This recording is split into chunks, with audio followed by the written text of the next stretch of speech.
Ram Ram friends, कैसे हैं आप सब लोग। मैं निखिल सिंह स्वागत करता हूं आपका हमारे नए वीडियो में।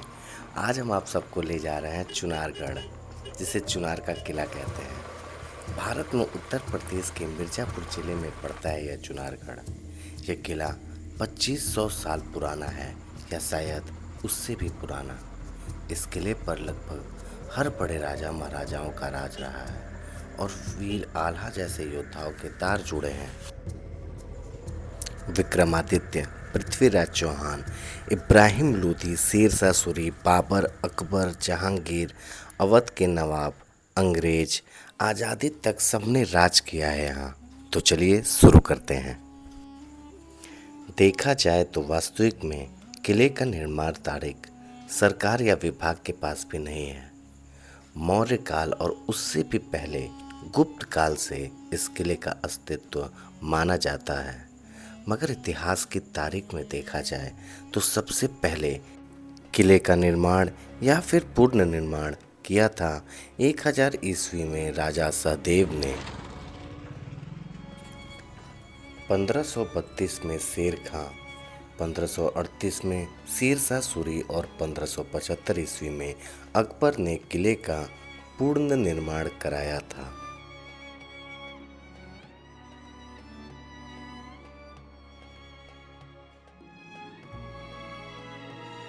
1529 में इस किले की घेराबंदी करते वक्त बाबर के कई सैनिक मारे गए थे। शेरशाह सूरी ने 1532 में चुनार के गवर्नर ताज खां सारंगी खानी की विधवा से शादी करके किले पर कब्जा कर लिया था। किले के निर्माण के बाद से ही यह किला कई महान शासकों के अधीन रहा है। मुगल वंश के शासन के बाद 1772 में ब्रिटिश ईस्ट इंडिया कंपनी ने मेजर मुनरो के तहत चुनार किले पर कब्जा कर लिया।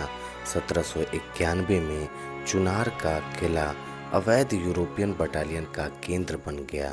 बाद में भारत की आज़ादी तक अंग्रेज़ों ने किले के हथियारों को सुरक्षित रखने के लिए अपने गोदाम के रूप में इस्तेमाल किया और किले में सोनवा मंडप में लगे सोने और बहुमूल्य रत्नों को लूट लिया था। सोनवा मंडप लगभग 800 साल पहले बनाया गया। हीरे और सोने से जड़ित यह मंडप वक्त की मार झेलते झेलते आज सिर्फ पत्थर का ही रह गया है। सोनवा मंडप की कहानी जुड़ी है 52 राजाओं और एक अमर ढोल से। चुनार के राजा के पास एक ऐसा ढोल था जिससे बजाने से मृत सैनिक भी वापस जिंदा हो जाता था और इसी कारण इस राजा ने 52 राजाओं को हराकर 52 खंबे पर इस छतरी का निर्माण कराया था।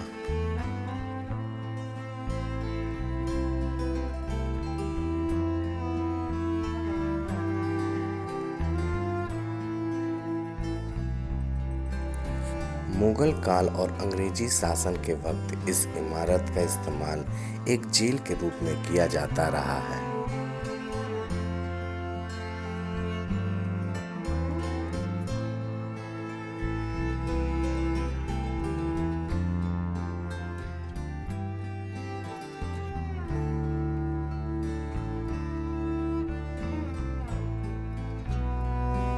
इस फर्श के नीचे बहुत बड़ा हॉल और काफ़ी सुरंगें जमा हैं, जिसे पुराने समय में जेल के रूप में यूज़ किया जाता था। कैदियों को इन सीढ़ियों से नीचे भेजकर उन्हें बंद कर दिया जाता था और उनके खाना पाने के लिए इस छोटे से छेद में खाना भेजकर उनका पेट भराई का काम किया जाता था।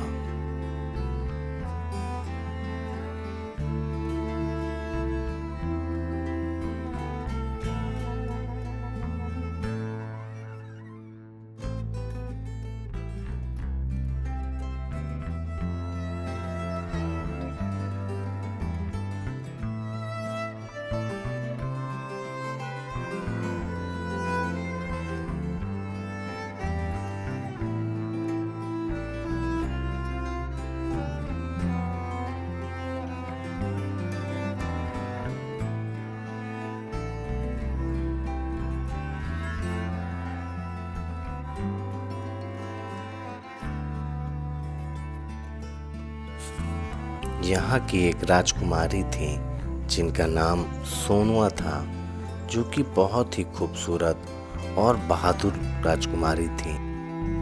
राजकुमारी सोनुआ हर रोज इस कुएं में नहाने आती थी, एक सीढ़ी और सुरंग के रास्ते से। देखिए फ्रेंड्स, यही है वो रास्ता जो कि कुएं में जाता है, और एक सुरंग भी है जो कुएं में जाके खुलती है।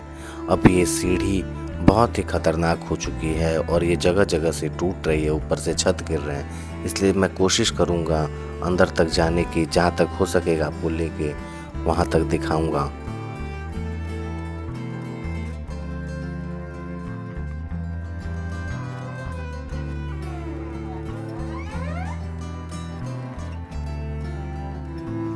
क्या शानो शौकत रही होगी कभी किसी जमाने में इस जगह की, दिन भर चहल पहल। आज इस सूनी इमारत में आके एक अलग सी फीलिंग आती है। लगता है अब भी कुछ होने वाला है जो पिछले 2500 सालों में नहीं हो पाया। हजारों सालों से बदलते वक्त का साक्षी रहा यह किला आज खुद जर्जर होने की स्थिति में आ चुका है। कहा जाता है कि यहाँ के राजा ने हर जगह न्योता भेज रखा था कि जो कोई भी उन्हें युद्ध में परास्त करेगा उसकी शादी राजकुमारी सोनुआ से कराएंगे।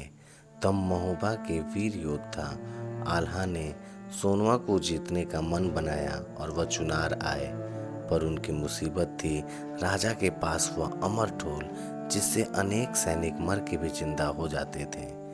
तब आल्हा ने राजकुमारी से मिलने का फैसला किया। राजकुमारी हर रोज सोनुआ मंडप में बने सुरंग से दुर्गा माँ के मंदिर जाती थी पूजा करने। वहीं उनकी मुलाकात वीर आल्हा से हुई। आल्हा ने राजकुमारी को समझाया कि राजा आपकी शादी कभी नहीं होने देंगे। अगर आप चाहती हैं कि आपका विवाह हो तो आपको वह अमर ढोल लाकर मुझे देना होगा। और फिर राजकुमारी ने भी ऐसा ही किया था, और फिर अमर ढोल आल्हा के हाथ लगते ही उन्होंने किले पर हमला बोल दिया और सारे सैनिकों को मारकर राजा को युद्ध में हराकर राजकुमारी सोनुआ को अपने साथ लेकर चले गए थे। इस किले की पुरानी किंवदंतियों में कुछ ऐसी किंवदंतियां हैं, जैसे कि उज्जैन के राजा विक्रमादित्य, उनके भाई भर्तृहरि जिन्होंने एक साधु का जीवन जीने का विकल्प चुना, चुनार की चट्टान के पास रहने लगे।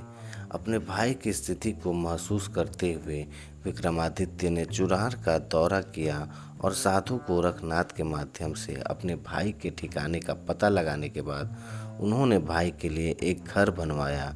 जिस काले पत्थर पर संत भाटीनाथ रहते थे और प्रार्थना करते थे, उसकी आज भी पूजा की जाती है। जैसे कि माना जाता है कि दुर्ग क्षेत्र में भाटीनाथ अदृश्य रूप से विराजमान है।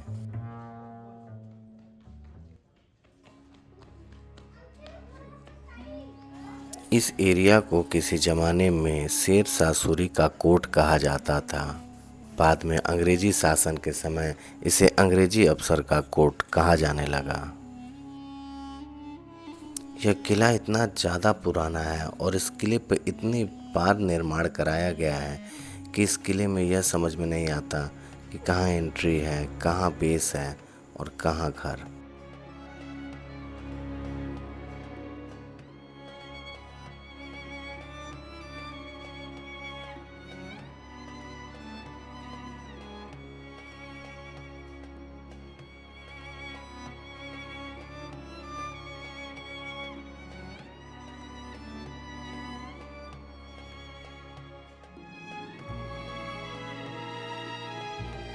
पहले के राजा महाराजा अपने किले की दीवारों पर ऐसे निशान इसलिए बनवाते थे कि ये निशान उनके छुपाए हुए खजाने की तरफ डायरेक्शन इंडिकेट करते थे।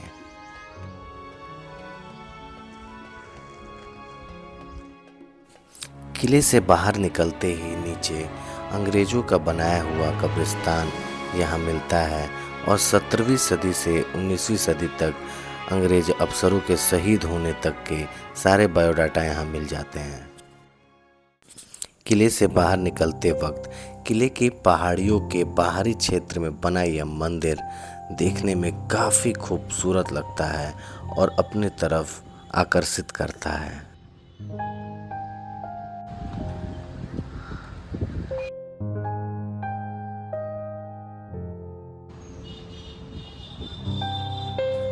सच कहूँ तो इस ठंडी ठंडी हवाओं में इस मंदिर में बैठकर इतना शांति, इतना आनंद प्राप्त होता है जिसकी कोई सीमा नहीं है।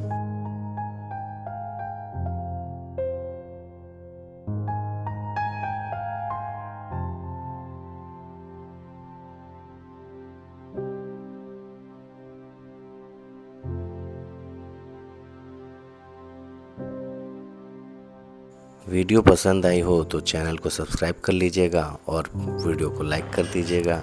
अगली वीडियो में मिलते हैं, तब तक के लिए जय श्री राम, राधे राधे।